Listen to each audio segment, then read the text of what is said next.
je suis portraitiste photographe à Rennes. Ça fait plusieurs années que je fais de la photo. Comment est née ta passion pour la photographie? Alors, j'ai toujours fait de la photo. Quand j'étais jeune, en fait, ma grand-mère et mon père avaient des appareils photo argentiques à la maison. Du coup, moi, je m'exprimais énormément avec la photographie. Je pensais que c'était normal, que tout le monde en faisait. Et du coup, j'ai travaillé sur des séries personnelles. Donc, je travaillais tous les ans, je créais des nouvelles séries plutôt en argentique. À l'âge de 16 ans, j'ai commencé à exposer dans ma région. Et puis voilà, et puis en fait très rapidement, j'ai été pris un peu sous la coupe du photographe de mon village et puis voilà, je me suis formée sur le terrain et voilà. Pourquoi te diriger vers le portrait? Tout d'abord, c'est une rencontre avec un photographe lors d'un workshop qui s'appelle Luis Garban.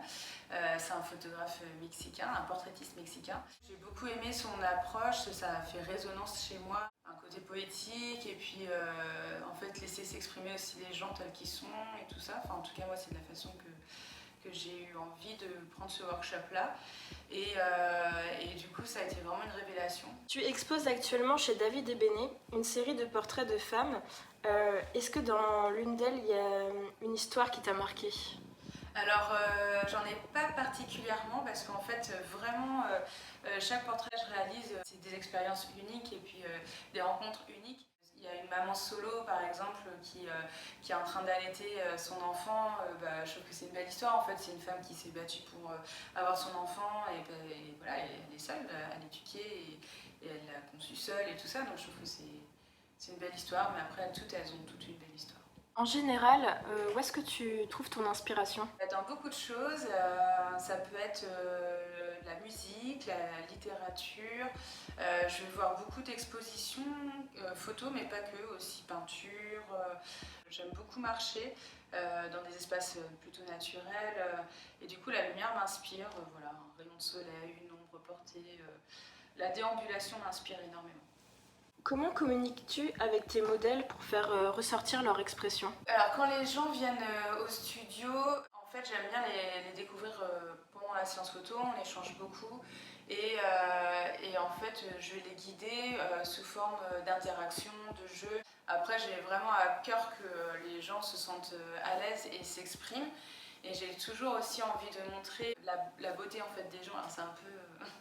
tout le monde va le dire, enfin tous les photographes le diront, mais je pense que tout le monde a un beau côté et une force en soi. Et ça, j'ai vraiment à cœur de la photographier pour montrer à ces gens-là en fait que c'est des belles personnes et qu'elles apportent quelque chose de positif dans le monde qui nous entoure. Que souhaites-tu transmettre à travers tes photos? Un monde meilleur.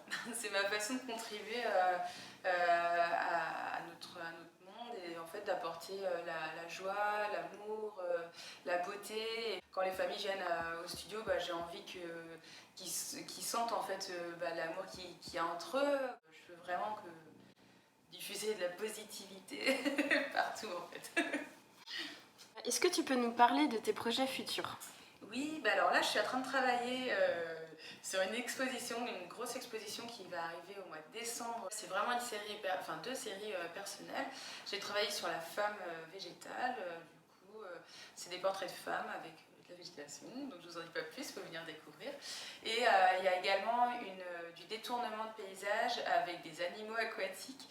Et donc là c'est pareil, ça va être des grands tirages et j'expose dans la galerie de Château-Giron. Merci beaucoup Frédéric. Avec plaisir.